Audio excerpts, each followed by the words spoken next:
Testing. 1, 2, 3, 4. Hey there, nerds, geeks, dweebs, and people who love fiction. My name's Barry, and I just want to thank you for checking out this channel. For a long time now, people have had this idea in their head that they want to take fictional characters and pin them up against each other. You've seen some amazing web series that have done this. They pull up stats, or they take fan votes or whatever. The problem is, if you're anything like me, you've often found yourself going, I don't agree with the outcome. That's impossible! And sometimes my mind has been changed by that. I didn't agree with the outcome, but in the end I realized that they were probably right. And sometimes I still don't agree with the outcome, even to this day.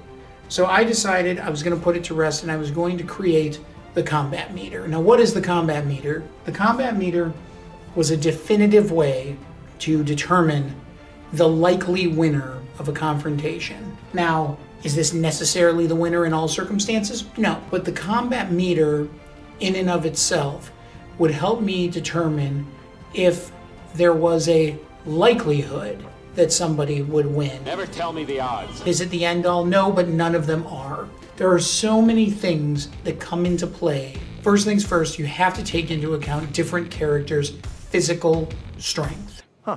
Strength is my weakness. Hey, quick question.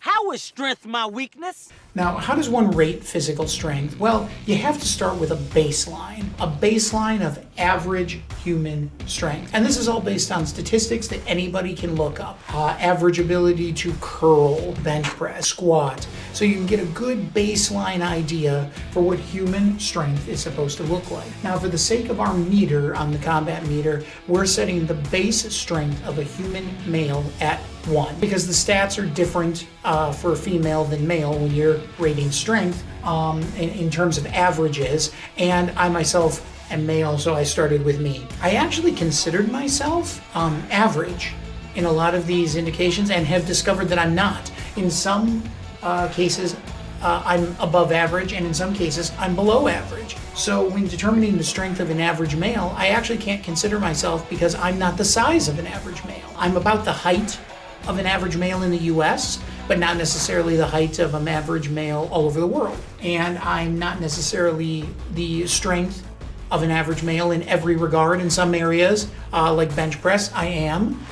In curls, I'm actually above average. And in squats, I'm below average.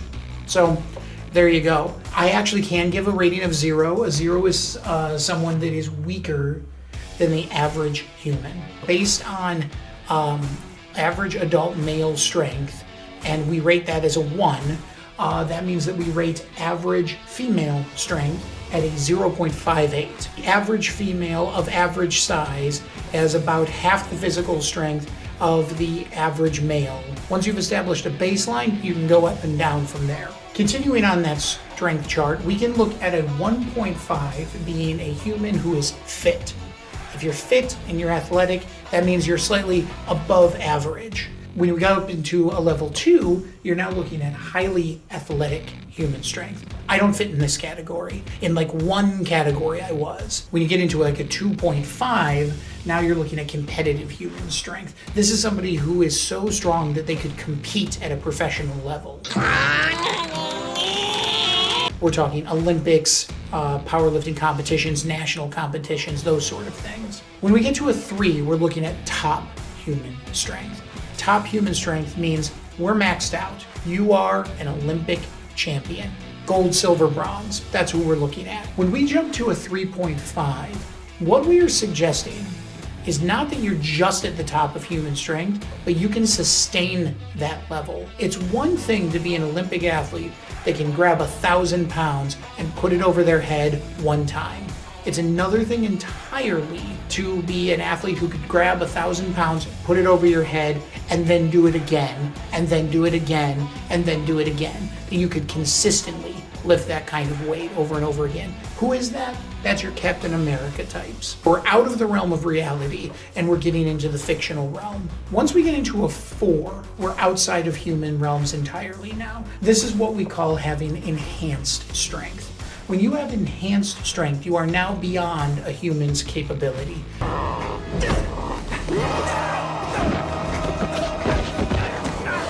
When we go to 4.5, just like the top athlete score, we not only have greater feats, we're talking about greater feats that are sustainable.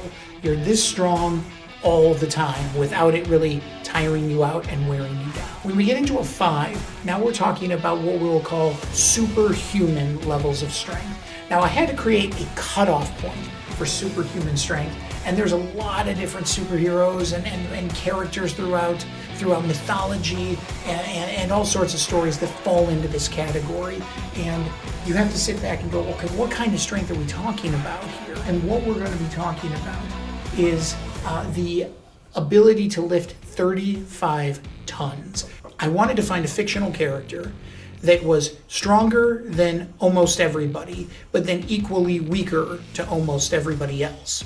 And 35 tons happens to be where Spider-Man falls into play. And Spider-Man, I thought, was a really good example of a character who has a lot of characters weaker than him, but a lot of characters stronger than him. So superhuman strength is where we're cutting that off, because essentially what you're at is you're someone who can punch soft enough to not kill a person, but also has a ways to go because there are many people much stronger than them as well. So that 35-ton cutoff, and Spider-Man was kind of the basis for that. Get to a 5.5, you're now looking at sustained superhuman strength. Again, like Spider-Man, you see in some of his movies, has this amazing feat where he lifts this massive amount of weight once.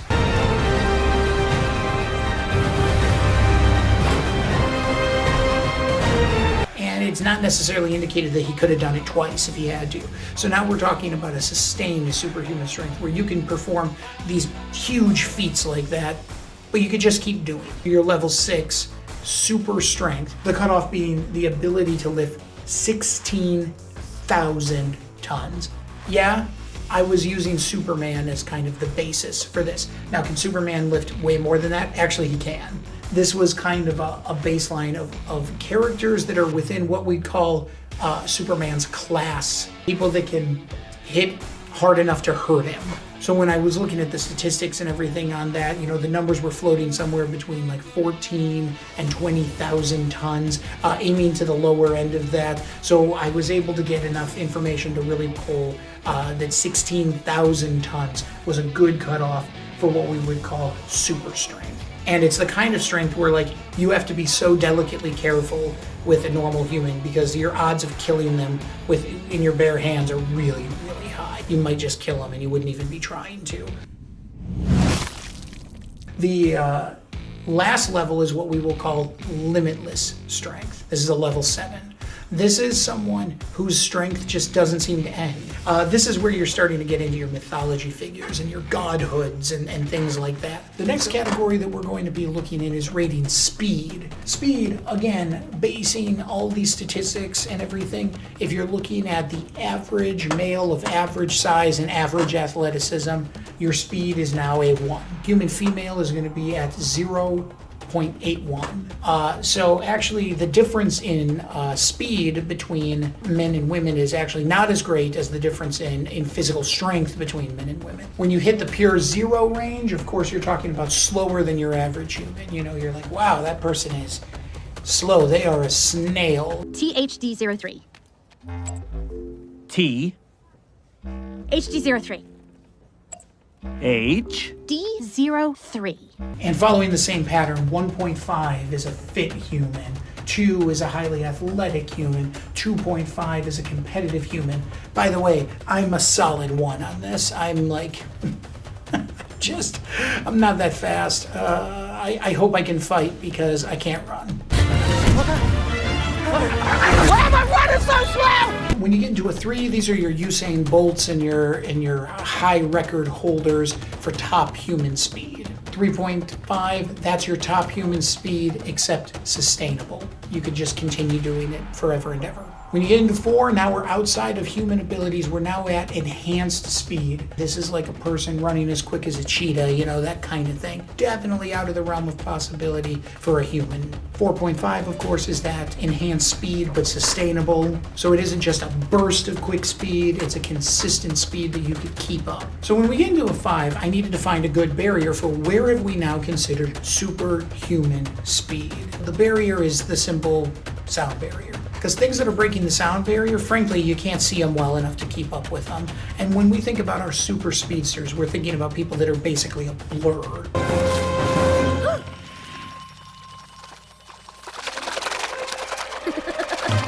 Of course, the 5.5 is that sustained superhuman speed. So you can break the sound barrier and you can just keep going and doing it. When you get into level 6, you know, this is your super speed. This is where you have now broken the light barrier. You're moving faster than the speed of light. These are characters like the Flash and again, Superman. Once you get into the 7 area, that's limitless speed. You have that level of speed and you can just keep it up continuously. Next thing we want to talk about is agility. When we talk about agility, what are we talking about? We're combining 2 different things when we talk about agility. The simple ability to change directions, to start in one direction and go into another direction quickly. So, you know, that goes into a person's ability to physically dodge, counter, and move. But we also are taking into consideration reaction time. So these are based off of average reaction times of average people, as well as the average ability to change directions quickly to average people. That part was actually a little bit trickier because you basically had to go off of times in agility courses where they're actually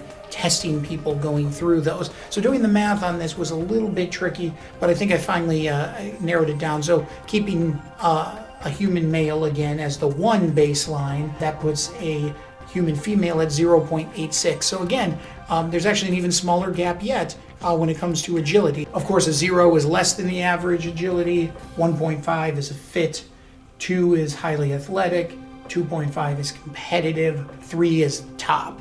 Like, nobody is more agile than this. This is the quickest quick draws reaction time. This is the most highly trained athlete's ability to redirect. Quick decision. 3.5, sustained. You can do all that and you can keep it up forever. 4, this is enhanced. This is beyond a human's capability. 4.5, of course, then gets you into sustained agility. So you can be that agile beyond human capability and you can keep it up basically forever. When you get into superhuman agility, the level 5, superhuman agility is literally the ability to dodge bullets. Now, is that because you are physically capable of dodging a bullet? Not necessarily. It could mean that you're fast enough, that you're quick enough to get out of the bullet's way, but it has more to do with your ability to perceive that the bullet's coming. Maybe that means that your neurons are firing fast enough you can actually see the bullet and get out of its way, but maybe it also means that you have such a good predictability that you can gauge where the bullet's going to be and move out of the way quick enough. There are humans that almost could fall into this category, but not for any real sustained period and not really more than the ability to get lucky once. 5.5, of course, is that superhuman agility and you can keep it up basically forever. These are kind of your Spider-Mans. They're very predictive. They see where the bullets are going to be and they're coming and they're ducking and juking and dodging and you just can't get a shot landed on them.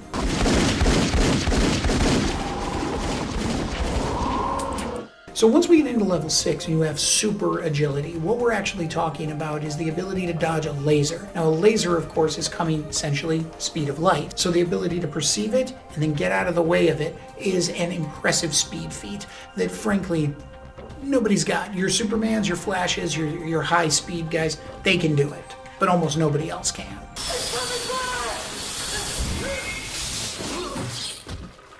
And then, of course, the 7 is that limitless agility, the ability to see that laser, perceive it, get out of the way of it, and keep that up essentially forever. Now, something I'm sure that this meter will get a little bit of criticism for is the fact that I don't have an endurance category. Well, there's a reason for it. Your strength, your speed, and your agility play into your endurance. Those three things are what make up your endurance. How fast can you do something? How strong are you to be able to do it? How agile are you at it? And because we have categories in there of sustainability, we're indicating endurance as an ongoing factor. And you're going to see other categories where it's going to make more sense, where endurance became kind of a superfluous idea. The next big category we're going to look at is intelligence. So setting a baseline for intelligence, average human intelligence, this was actually pretty easy because you can base it off IQ. IQ tests are pretty readily accepted throughout the world as a good measure of a person's general intelligence and problem-solving skills. That being said, if I'm using humans as the baseline, of course, average human intelligence ranks on an IQ of somewhere between 85 and 115, so roughly 100. There is a minor difference between male and females in IQ testing, but it is so minute that I basically categorize both of them as a 1. 3 to 5 points one direction or another is not indicative of, frankly, in my opinion, of being that much smarter. If you really want to split hairs about it, it's decimal points of difference. So I'm going to categorize both of those as a 1. Human male, human female, average is a 1. So a 0, of course, indicates that you have less IQ than the average person. Are you stupid or something? I'm as stupid as a stupid does. A 1.5 is what we would call a clever human being. You know, that's someone with an IQ of like a 115 to a 130. Not really a genius, right? But you are definitely clever. A 2 would be an above average intelligence. This is where you get into like an IQ of a 130 to 145. You're smart, still not quite a genius, but boy, you are smart. 2.5 is where you get into your genius level IQs. This is your 145s to 180s. These are, there's a lot of different people, human and otherwise, that fall into the category of being a genius. In fact, comic books and other science fiction mediums have loved geniuses either as heroes or villains, especially villains. Of course! When we get into top human intelligence, we're talking about IQs that are off the chart, but they're not really off the chart because there is a chart for them still. So you're looking at people that are about a 180 to a 200 on the IQ scale, and these are going to be your top human intelligence, your super geniuses. When you get to a 3.5, now we're talking photographic memory, and this is really a thing that can be categorized. So humans are actually pretty darn smart. We're talking about an IQ of 200 to 230 and just being able to see something and remember it. These are guys actually where maybe some of your super genius Lex Luthor types may actually fall into play. I'm too modest to boast. When we get into a 4, of course, now again we're at enhanced intelligence. This is beyond a human being's capability to be smart and to learn. I almost kind of play even characters like Sherlock Holmes into this category simply because their deductive reasoning skills and the amount of information in their heads is so beyond even what the most intelligent of people can have. 4.5 is a sustained enhanced intelligence. So why would I even have a category like this? So what we're suggesting is a character that can make themselves smarter, but maybe it's momentarily. For example, in the CW series, The Flash talks about speed reading, where he can read through a subject and gain the information from the book, but it's temporary. It doesn't stick in his long-term memory. So he can get really, really knowledgeable on a subject really fast, but then it will slowly go away. So it's one thing to be able to say, wow, yes, I have enhanced intelligence. It's another to say,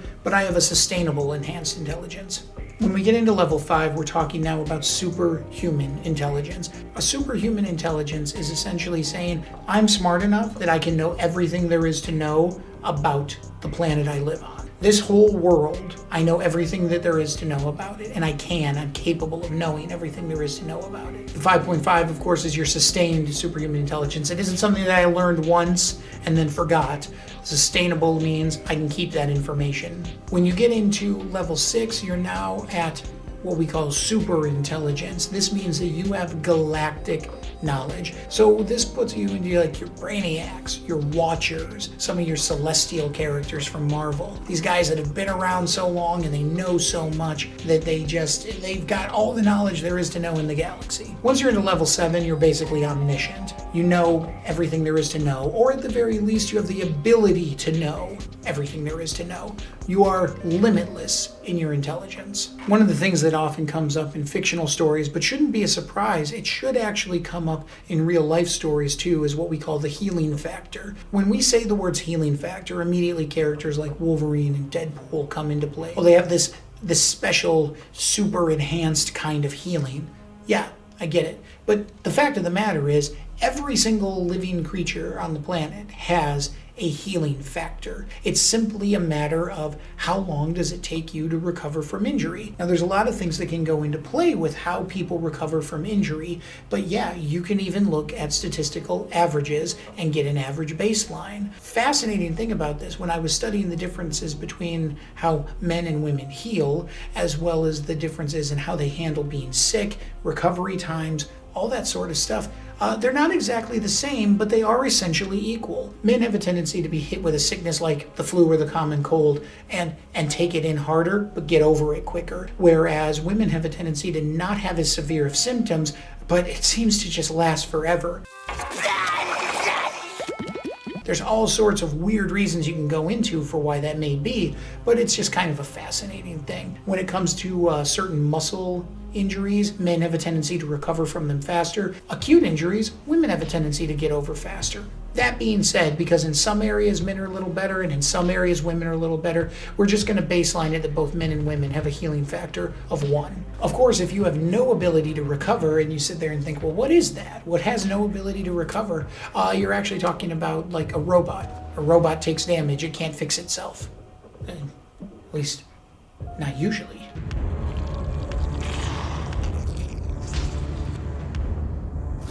Sometimes they can. A 1.5 is what we would call fit human healing. As it turns out, your level of fitness, health, and athleticism plays a very direct role on how quickly you recover from injury. 2 is athletic human healing. 2.5 is superb human healing. And this is just people that seem to recover from stuff really, really quickly. 3 is top human healing. This is basically as fast as you can reasonably recover, maybe even setting world records for recovery. A level 4 is enhanced healing. This is where you're beyond a human's ability to recover either in the amount of time or from the injury at all. In some cases, we do sustain injuries that we can't fully recover from. If you are the type of person that can fully recover from an injury like that, you would be considered to have enhanced healing. 5 is your superhuman healing. I often think about Emil Blonsky in the Incredible Hulk movie. He gets essentially his bones turned into dust by the Incredible Hulk, but within a day or two has made a full recovery.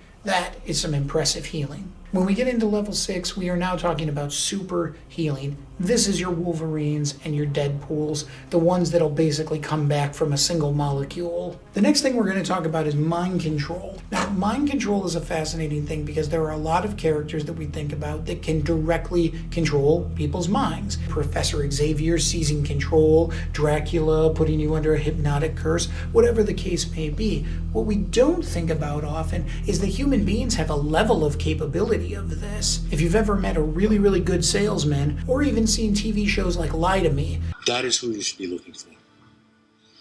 The finger tells you so much, isn't it? I pointed one way while his eyes were pointed another. Well, it happens when you're lying. Your mind's working so hard to make stuff up that your body can't keep in sync. You can see a person's ability to read an individual and manipulate them. Strangely enough, I'm putting the average human here basically as a 0. In general, we don't have many extra mental powers. We're not really as observant as we'd like to think that we are, and we don't have any real defense from them. When you get into level 1, now you're talking about someone that can read their enemy's moves. They perceive what their enemy is doing, and they can read it and respond to it. Can they necessarily do anything about it? No, but this is someone who can occasionally have a one-up in a confrontation where they can read their opponent's moves and their opponent can't read them, but they still wouldn't have any extra special defense against someone with actual mental powers. Level 2 is where you can literally predict your enemy's moves. You are the chess master who is a step ahead of them at all times. Maybe you can predict their moves through sheer mental force of will, maybe because you're slightly psychic, maybe you can perceive the future. There's a lot of things that might fall into that category. When we get into level 3, we're now actually into the ESP realm. You can read your opponent's thoughts. You can hear their thoughts, see their thoughts, whatever the case may be, and you can perceive what's going on in there. Be mindful of your thoughts, Anakin. They betray you. When you get into level 4, this is where you can start to manipulate your enemy's thoughts. Now, you're not quite Professor Xavier at this point, but you can get in there and you can start planting suggestions and start making them think a certain way. How are those maggots? Maggots, Michael. You're eating maggots. How do they taste?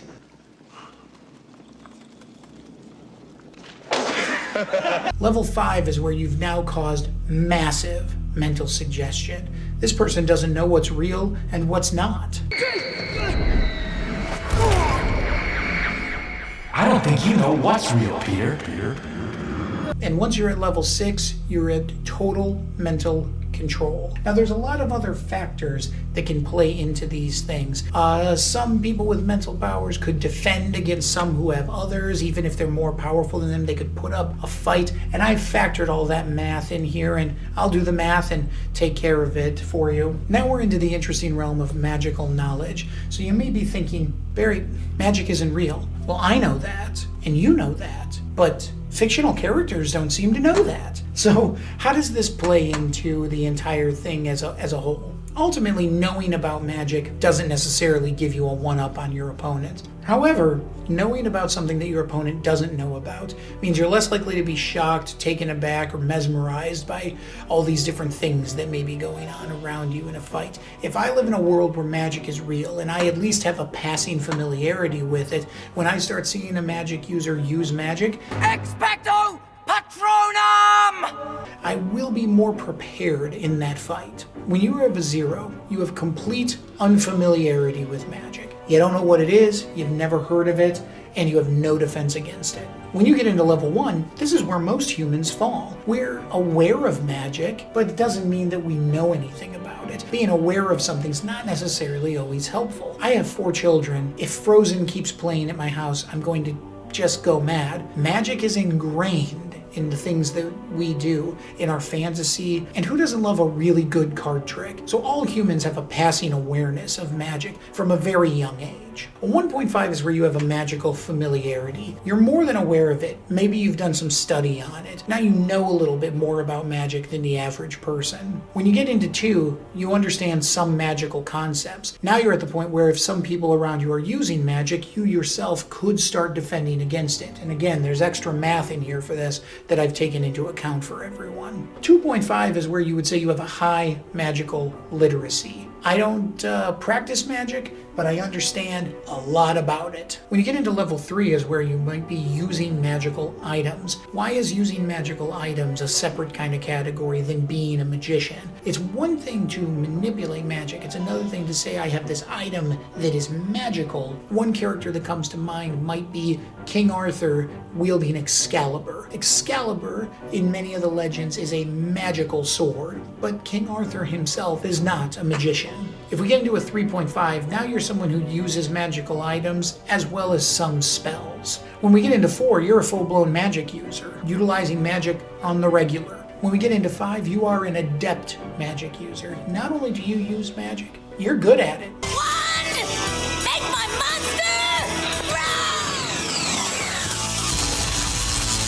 When we get into 6, you have magical mastery. People better watch out for you because no one can manipulate a spell like you can. And when we get into 7, now you have limitless magical energy. When you have limitless magic, essentially you're a being that conjures magic, uses it constantly and regularly, and you don't seem to have any limit to your ability.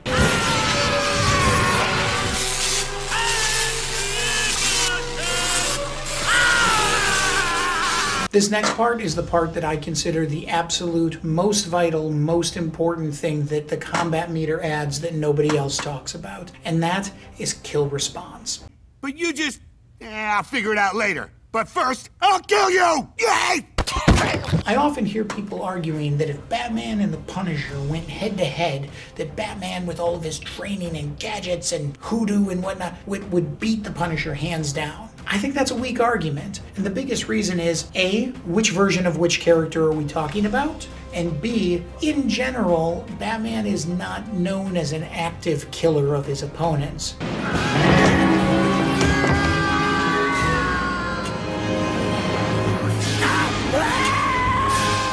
Usually.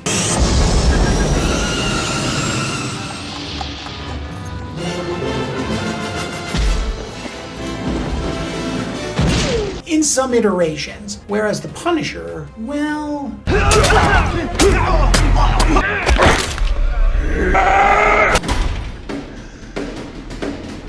Killing people's kind of his MO. So when we're talking about kill response, we're talking about how likely are you to straight up murder your opponent. This was so hard to categorize for the average person.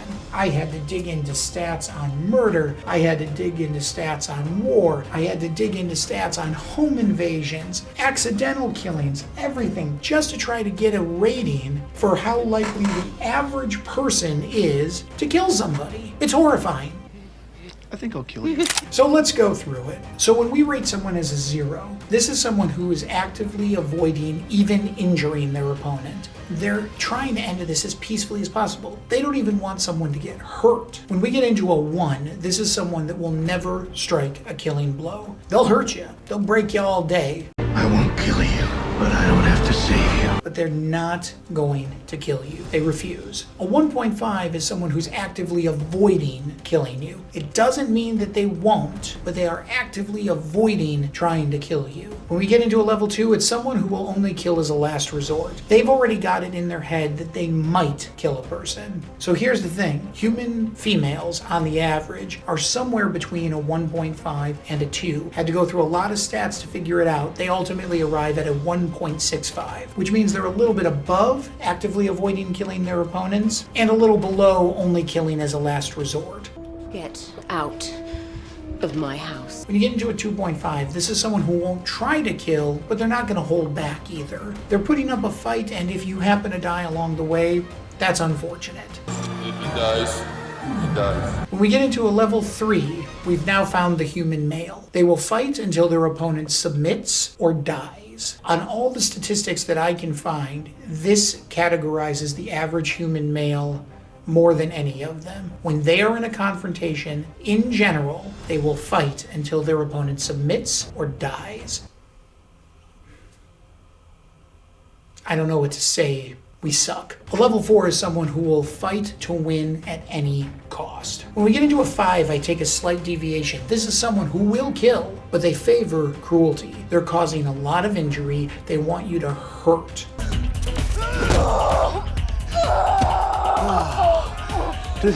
Baby. When you're at a level 6, this is someone who's actively trying to kill their opponent. This is probably where the Punisher fits. He's actively seeking to kill his opponent. That's his whole endgame. But it doesn't mean that he can't change his mind. Number 7, they're not changing their mind. This is someone who will kill without hesitation. They will kill, they seek to kill, their whole game is to kill. If their opponent runs away, they're gonna run him down and they're gonna kill him. And if they're dying, they're going to keep fighting until they kill you. Huh? What you doing? You gonna shoot me in front of everybody? Huh? Come on. This next score is very subjective. Essentially, humans rank at a 0. It's the unique ability score. It means that you're bringing something unique to this fight that your opponent maybe isn't prepared for or wouldn't know how to cope with. Rick, what the hell is that? It's a gun from the future. No fair, he's got a gun from the future. So let's see how this breaks down. If you're a 0, like most humans, you have no unique advantages. If an average guy gets into a fight with another average guy, they have the same advantages and disadvantages. A level 1 means you have some unique advantages. You might be able to throw a little bit of a unique curveball at this. Specific training that you received, or specific body armor that you're wearing, or maybe you have some sort of strange physiology and you have a really high bone density, so you could take a hit pretty hard. I have an army. We have a Hulk. A level 2 has several unique advantages. Level 3 is where you see someone who has clear advantages, where you take a look at someone else and go, that person clearly has advantages over the other person. Maybe it's size, strength, speed, certain powers and abilities, whatever the case may be, there are clear advantages that shouldn't be ignored. When you get to level 4, you have formidable advantages. So just because someone has a clear advantage doesn't mean that it is insurmountable. There's no way that you could get past it. When you get into this area, now those advantages are formidable. Level 5 has dangerous advantages. That person is a bomb waiting to go off if I'm not careful. What the? When you get into level 6, you have what we would call a personally deadly advantage. What is a personally deadly advantage? That's Lex Luthor holding kryptonite against Superman. That is uniquely deadly to Superman, and he's bringing that advantage into the fight. That's something you literally can't ignore. Level 7, insurmountable advantages. That's me fighting Superman as I am. He has insurmountable advantages that I would never be able to overcome. I heard you were crazy. I didn't think you were stupid. Now these categories are very subject to change. Some advantages that I might bring to a fight against one person may not be advantages I can bring against somebody else. They don't always stack up, so you have to take a good subjective look at this. Next, of course, I'm going to talk about fighting prowess. How well can you fight? Here's the funny thing about it. Most people can't. When you look at the stats, there's somewhere between 3 and 4 million practicing martial artists in the world. In a world of 7.5 billion people, your odds of running into a martial artist are pretty slim. In fact, most people fall into a pretty low category on this. A 0 would suggest that you have no fighting prowess whatsoever. No fighting prowess is really hard to come by. Very few people have no fighting prowess whatsoever. I ought to blow you away, you miserable. Well, go ahead and do it. Yes!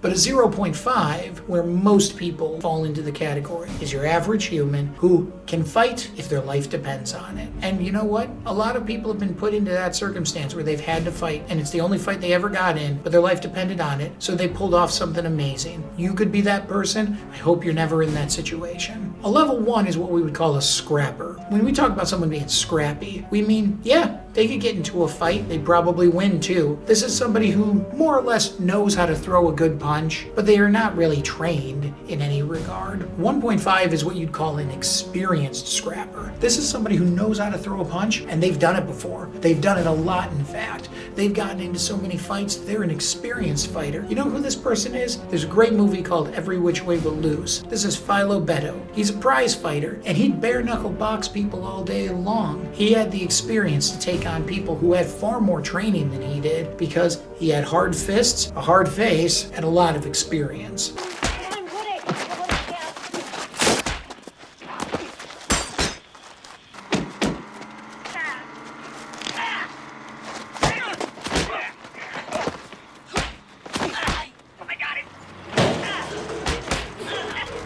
When we get into level 2, we're talking about a trained fighter. Now, I don't mean somebody that took a year of wrestling in high school and got their yellow belt in karate. This is someone who has received good long-term training. Now, whether that training is battle-tested or not, but even against an experienced scrapper, an inexperienced trained fighter has certain advantages. When you get into a 2.5, you are now an experienced trained fighter. You've received extensive training, and you're experienced in using it. This is where most combat veterans will fall into place. When we get into level 3, we're talking about a highly trained fighter. This is someone who started getting extensive training. This is where a lot of your special forces or your professional fighters might come in. Level 4 is what we call an expert fighter. This is somebody who has dedicated their life to fighting. These are your top prize fighters and the guys who are training your special forces. Their life is dedicated to combat. But believe it or not, you can go higher. You can become a spectacular fighter. So who's a spectacular fighter? Spectacular fighters are people that are now in kind of a mythical level. These are your Batmans, your Karate Kids. Not that one. That one. And even your Captain Americas, where their fighting prowess is just beyond human capability. And your level 6 is an indescribable fighter. I have no words for what I saw happen in there today. 100 men came at him, and he came out unscathed.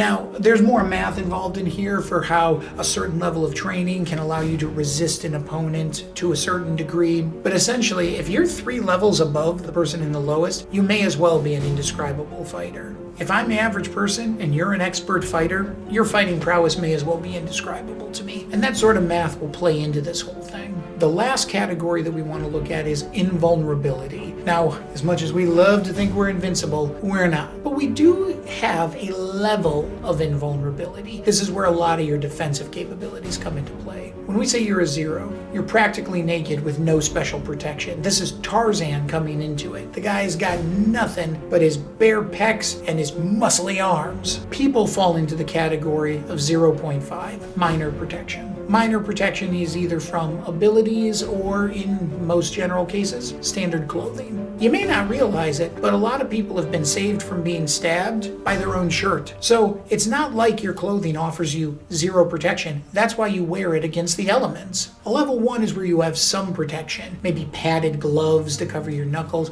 maybe additional padded clothing, things that are going to offer you a little bit more protection than standard clothes. When you get into a level 2, you have minor damage resistance. That's things like wearing a helmet or a stab-resistant vest. Reinforced joints. Tear resistant. This sucker will stop a knife. When you get into level 3 on advanced resistance, now we're talking about wearing a flak jacket, or, in some cases, maybe being bulletproof.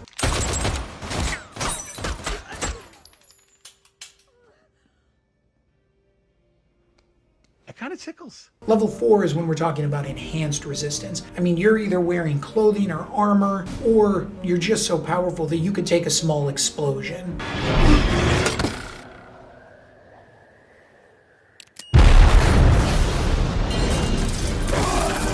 Walk it off. Level 5 is where we're now in the realm of superhuman invulnerability. You could take a vehicular impact and live. Now, I'm not necessarily saying you're going to get up. You might be down for the count, but you will survive it. When we get into level 6, now we're at super invulnerability. That's the ability to withstand a train impact. So a train could hit you and you won't die. Again, you might be down for the count, but you'll survive it.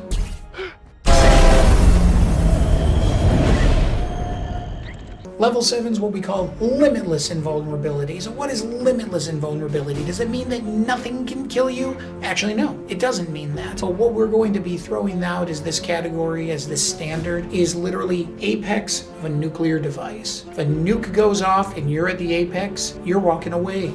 Not saying unscathed, but I am saying that you lived. And we've seen characters do that. There's actually a level 8 on this, and it's immortality. Now, I don't mean immortal in the sense of you'll live forever unless otherwise killed. That sort of immortality actually doesn't play into your level of invulnerability. Just because you can live forever doesn't mean you can't be damaged or destroyed. Immortality is literally the inability to be killed by anything.